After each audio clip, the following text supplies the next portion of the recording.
I'd like to introduce a couple of people. We're going to do an interview style now. It's interesting to be sitting on the stage with these two people, Jim Doty from C-Care, Emiliana Simon Thomas from Greater Good, because 12 years ago I read an article in the Greater Good magazine that Phil and Zeno Franco had written, which got me excited about reaching out to people who were talking about heroism.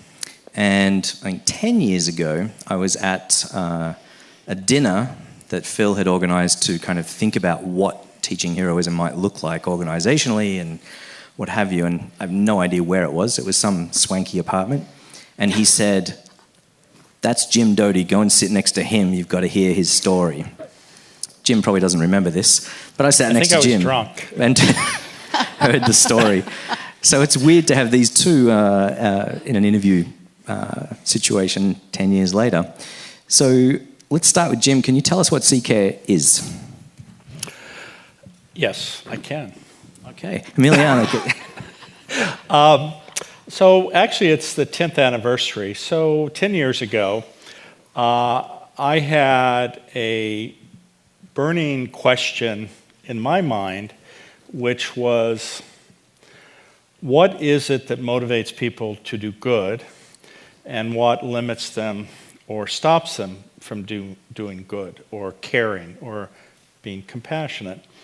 And to go a little bit back into my backstory, which was alluded to, I had grown up in a very difficult situation, very challenging, which I won't go into a great bit of detail, but it was a very, very painful experience where I interacted with people who had every ability to help me and support me and didn't. And oftentimes these were people of position, wealth, power. And then there were people, the most humble of people, who had literally nothing, who were some of the most powerful supporters and individuals who allowed me to go forward in my own path. And this paradox of why people care struck with me. So I am a neurosurgeon, a professor of neurosurgery at Stanford, but I have gone back and forth periodically to be in private practice, to do entrepreneurial activities, which Stanford has been very supportive of. So when I came back to Stanford in 2008, I really wanted to research this problem and understand it. And what's extraordinary is when I presented this idea of compassion and understanding compassion to individuals in the neuroscience area or in psychology, there was zero interest. In fact, I was told that the academic study of compassion was an academic dead end because no one cared. And it was not worthy of study, it could not be quantified, et cetera, et cetera, et cetera. Now, what's extraordinary about that with academics is that when you offer them money for research, you do get their attention. And actually, I funded this research. And what happened over a fairly brief period of time as we began meeting on a monthly basis was that actually there was excitement. And in fact, two individuals changed their entire research focus towards understanding compassion based on the power of what they saw in the initial studies that we did. And now, if you fast forward to now, we just published about 6 months ago, and Emiliana is one of the co-editors of a book published by Oxford University called the Handbook of Compassion Science, which brings together all the research that shows how being compassionate, how caring, not only has a huge positive physiologic effect on each of us, but it has an effect on everyone around you. And so we began as a research center. We also have a lecture series where we bring academics out to talk about this. And we also have developed something called a compassion cultivation training program, which we have validated in terms of teaching you to be more self-compassionate, kind to yourself, which often limits your ability to be compassionate to others, which demonstrates, if you will, the power of compassion, and which is now taught around the world. And we have a compassion cultivation teacher training program. So in addition to the research, in addition to this intervention, we also have the lecture series. We have also hosted conferences, seminars, things like this, compassion in healthcare, compassion in business, compassion in a variety of domains. And then the thing actually, which I find the most fun, is something called Conversations on Compassion. And this is really quite selfish of me, because what I do is I just invite people that I think are interesting and that I like, and we just sit on a stage like this, and I just chat with them for an hour. And I've done this with the Dalai Lama, with Eckhart Tolle, with Thich Nhat Hanh, with Amma, with Sri Sri Ravi Shankar, with Sadhguru, with CEOs of major companies, Chip Conley, who's now with Airbnb, but was with Joie de Vie, the CEO of Seagate, the chairman of Juniper Networks, because every one of these individuals have found that by being compassionate, by caring, by being authentic, by being vulnerable, their entire life changed. And it impacted what they do, not only, let's say, for these spiritual leaders, but in the context of business and these other endeavors. And the extraordinary thing is that when I came up with this idea, I was walking through Stanford, and I had the vision of the Dalai Lama pop into my head, which, of course, all of you know is an icon for compassion. And to be bluntly honest with you, I could have cared less about the Dalai Lama. In fact, the Dalai Lama was my wife's hero. And I remember dropping her off at an event where she got a ticket, and I refused to go see the Dalai Lama. And I just basically dumped her at the entrance and left. But this image would not leave me. And long story short, I met with the Dalai Lama, told him the work that we were doing, and in this single meeting, he was so enthusiastic, he agreed to come to Stanford. And at the end of our conversation, he actually offered the largest donation he's ever given to a non-Tibetan cause to support this work, which is really quite extraordinary. And then amazingly, Amma, do any of you know Amma? Yeah. The hugging guru? I met with Amma, and we had this very profound interaction at our first meeting. And I said, you should come to Stanford. And she didn't really say anything. And then I mentioned this to her monk, and he started laughing. And he said, Jim, I've been with Amma for 35 years, and she has no interest in this. She only does her work.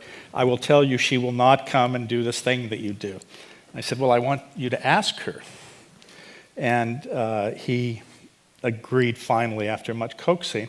He said, but I'm telling you the answer is no. Calls me up the next day and says, Amma has agreed to come for you. And in fact, she did come, and it was profound, and it was fun, and it was exciting, it was hilarious. And at the end of it, he called me the next day and said, Amma wants that tape immediately. And what's extraordinary about that is we gave her the tape ultimately. She now shows it throughout all of her ashrams all over the world. But he then came another day later and said, Amma wants me to give this to you. And he was tearful. And it was actually a donation for our work from Amma. So it shows you how powerful compassion is. And when you lay it out there, and when you give it, and when you care, it changes everything. And that's what the science shows. Follow that, Emiliana. Can you I know, right? What can I say? tell us about the Greater Good Science Center? So there's a whole lot to tell, but what is it? Yeah, so the Greater Good Science Center at UC Berkeley is an organization that basically tries to achieve what was brought up earlier on a panel, which is that, or by one of our speakers, which is that so much of what we study as scientists and researchers gets kind of delayed in this small kind of conversation that is very jargony and difficult to follow and doesn't actually reach people who don't have that kind of expertise for a long time. Years and years, we don't understand whether there's a science of compassion.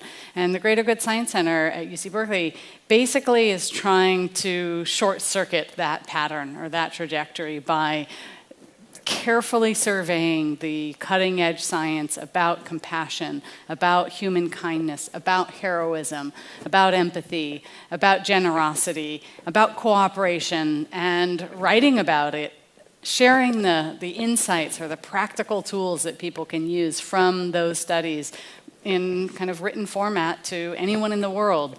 Like CCARE, the Greater Good Science Center has events where we bring experts and luminaries to lead day-long events or give lectures about their expertise.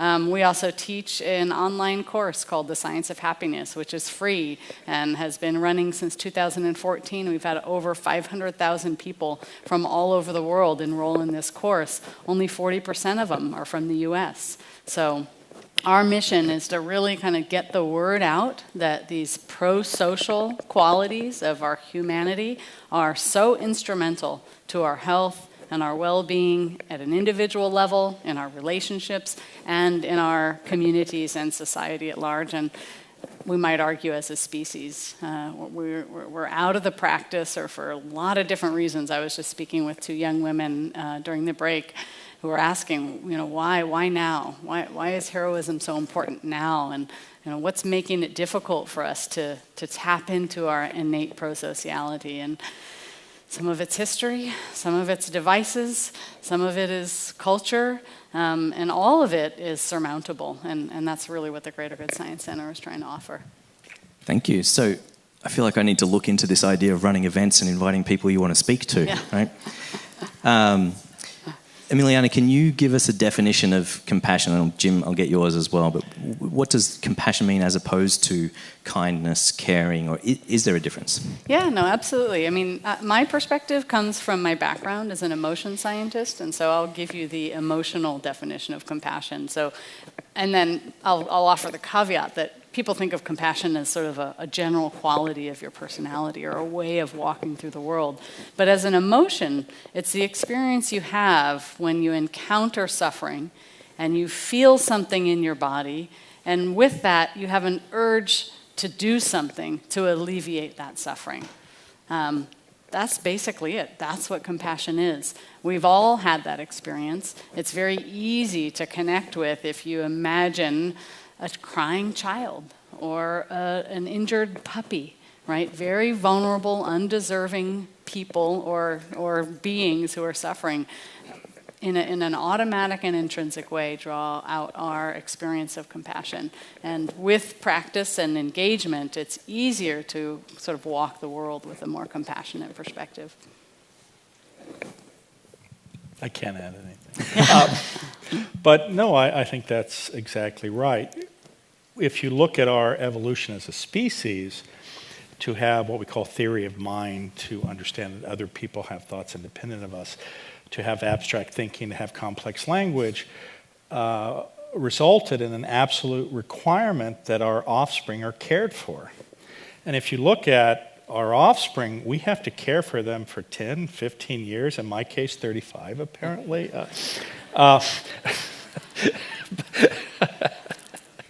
But who's got the 10-year-old plan, Jim? Yeah, exactly. No, I don't know anyone who has a 10-year-old plan. I was trying to be very optimistic, but my point is, as a result of that requirement, we have something called mirror neurons, and our offspring have to model our behavior.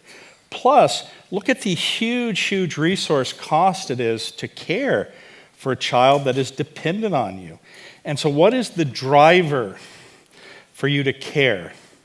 And what happens is that we know that when we respond to another suffering, our children as an example, it creates a chemical release. And many of you have heard of the chemical oxytocin, or the nurturing or bonding or love hormone. And when that is released, when you're required to care, it actually is a pleasurable feeling. You want to care. So we are hardwired. Now, that's not to say it cannot be diverted in certain circumstances, but generally speaking, we are hardwired to care for another we see who is suffering. And we, as a result, are rewarded for that. Our pleasure, our reward centers, the ones that are associated also with food, sex, money, those are stimulated, and we feel good when we care for another. I mean, how many of you, when you have been in a situation where someone has shown that they're vulnerable and you actually respond to that, how do you feel? You feel good.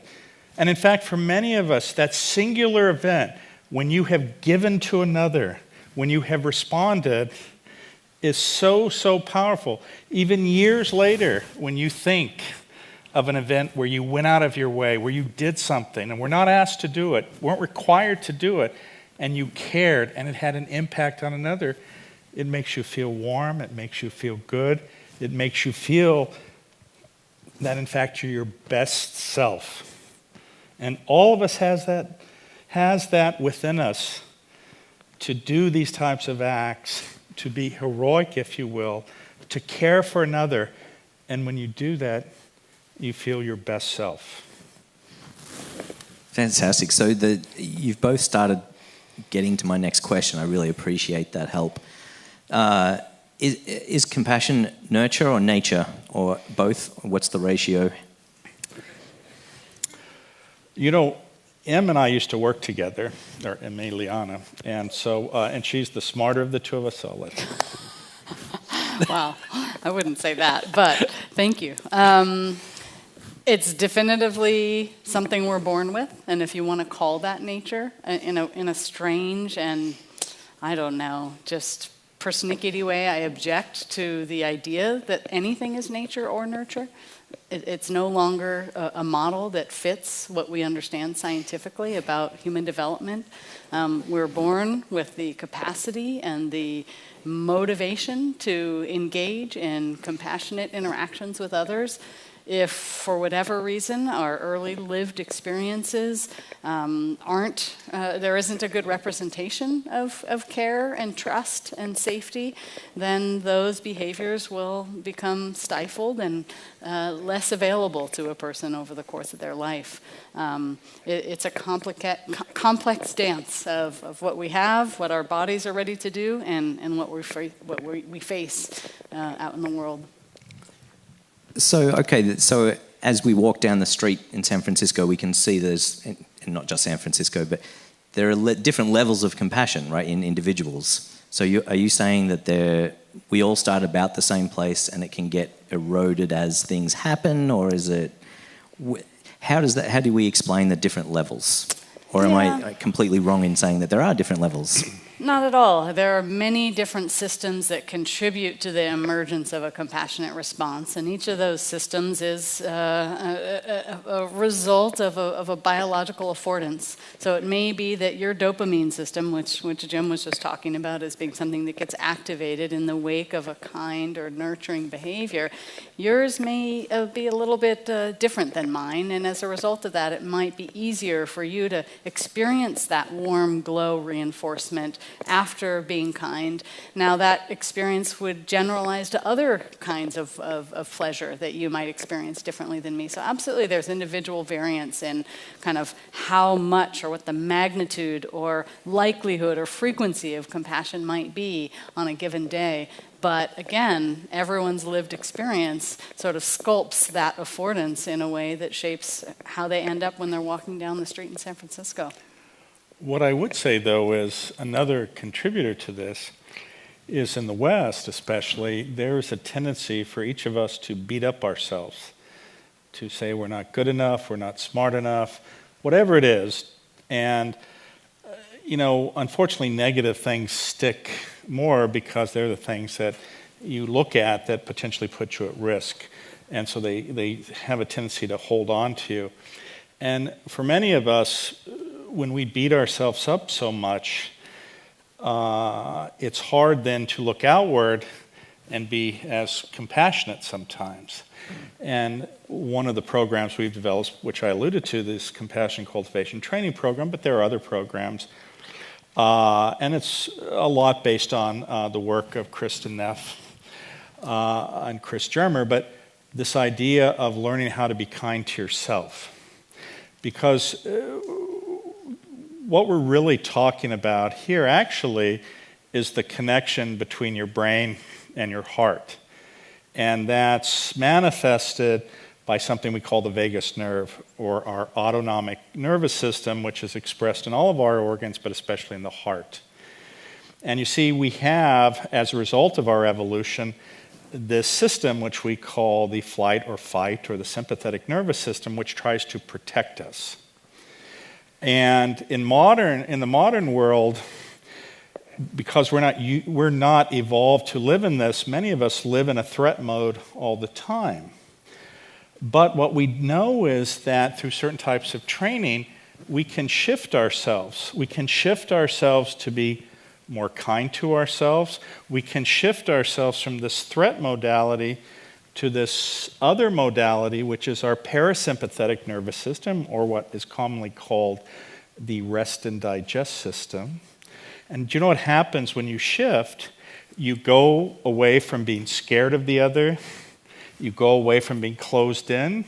You go away from having fear and anxiety, and you shift over to being more open, being more thoughtful, and your executive control functions actually are dramatically improved. You're much more discerning about how you think about things, about the decisions you make.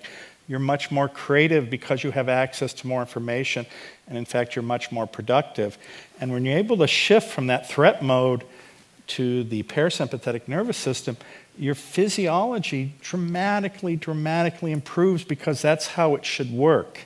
And so we can be taught actually techniques to shift us, so we have a sense of calmness, we have a sense of openness, we have a sense of caring, and actually we learn how to be kind to ourselves, to say that we are worth being loved, that we're okay as we are, that all of us are frail, flawed human beings. And in the face of all of that, we deserve love. And the greatest gift you can give to yourself and to another person is to be non-judgmental, to be accepting. And when you're able to do that, that shifts you over. And it's there for you. It's a gift you can give yourself. It's a gift you can give others. You can be trained. And this is who you really are, actually. Jim, you're doing very well at leading into my next questions. We've been rehearsed this for like 5 hours, so I want you to know that. So one of the important things for me about these events is that we give the audience some instruction. So if you guys had 2 minutes each to tell everyone what they could go away and start doing. There's a lot of people in the audience who are interested in improving themselves, but they're also in positions to teach others. So in 2 minutes, how can we go away from here today and start practicing something? Goodness. Well, I really am inclined to follow on Jim's lead and point to our ability to regulate our own internal states. I do agree that when people feel threatened, when they feel like their self-interest is more pertinent to the moment in front of them, they're simply less available to an empathetic or an interpersonal interaction. So things as simple as taking a deep breath. We can all do that. It doesn't cost anything. You can breathe in deeply and breathe out a little more slowly than you breathed in. When you do that, you're engaging your vagus nerve. You're actually regulating your physiology in a way that makes you more open to an interpersonal interaction. And then the second thing that I think is really important and perhaps new so far is how we think about our own ability to interact with or influence or assist others. One of the key barriers to feeling compassion is actually self-imposed. It's a technique that we engage in a sort of self-protective way. If we are faced with suffering and we feel like there's nothing we can do about it, I have no power to help, I have no ability to change the situation, a very natural response to that is to sort of close off to the suffering and just decide, this isn't my game, this is not my job, this is not something I can do anything about, so I'm just not going to feel that anymore. And that sort of stifling of your empathetic impulse is something that really gets in the way and can become a lifelong habit, can lead to you feeling ineffective. It's something that is problematic for people in healthcare professions who are faced with suffering all day long and often are in a situation where they can't do anything about it. Am I past 2 minutes? Keep going. In any case, I think it's very valuable to reflect on whether that's one of your personal judgments. Can you notice, when I saw that person and I saw they were suffering and I walked down the street in San Francisco and maybe my first inclination is just turn my face the other way and pretend I didn't see it. Is there another option? Is there a way to connect with that person that is safe for you, that acknowledges their existence and their suffering? And to the extent that you're capable, maybe you can help. Maybe there is something, even if it's as simple as a moment of eye contact and, again, acknowledgement of their humanity and a smile, right? Those little tiny things we can do to kind of shift the habits we might have gotten into because we're overwhelmed by the dynamic and complex and time-sensitive lives that we live. Just for a moment, can we open up a little bit and change some of those reflexes we have? And it's having that attitude that you can enact change, right? Which is, I think, we had from many speakers this morning that expressed that I'm just a normal person, but I can do something. Absolutely. So, Jim, what would your 2-minute pitch be? Red shoes. That's the key.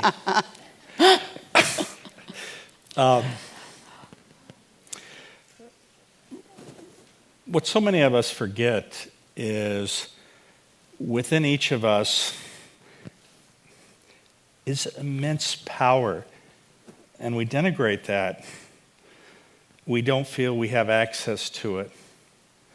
Yet within every one of us, if you look at accomplishments that individuals have made that have been profound, many of those people are no different than you or I.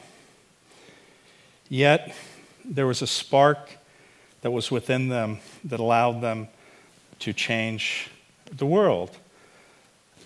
Most of us here are not going to change the world, but what each of us has is the ability to change the world around us. You don't appreciate so often.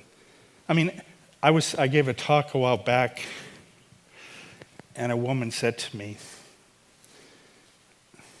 when I was a teenager, my father said I would be nothing.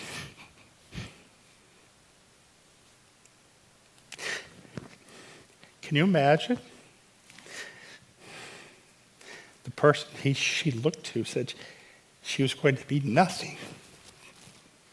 Here she is now, 45. She had had this dream to become a nurse. And he said, you'll never become a nurse. And she carried that with her every day.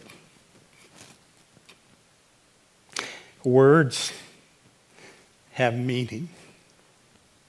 In this case, those words were a heavy burden that this woman carried with her every day. Now, on the one hand, you could say it stimulated her to prove her father wrong. But wouldn't it have been much better if her father said, you have the potential to be anything. Within you is the ability to change the world. And each of your voices is powerful. When you talk to another person, remember, what you say, you may not think is a big deal, but it's huge to some people, especially people who are vulnerable.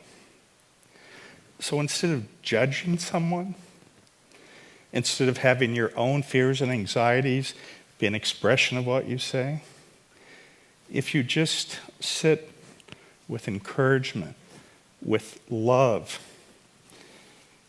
that can change everything. And I will tell you that to be, is the definition of being a hero. Thank you, Jim and Emiliana. Thank you very much.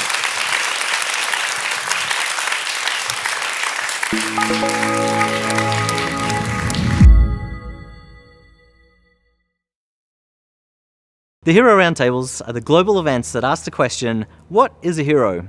You've just seen one hero talk. To find more and join the conversation, visit our website or social media.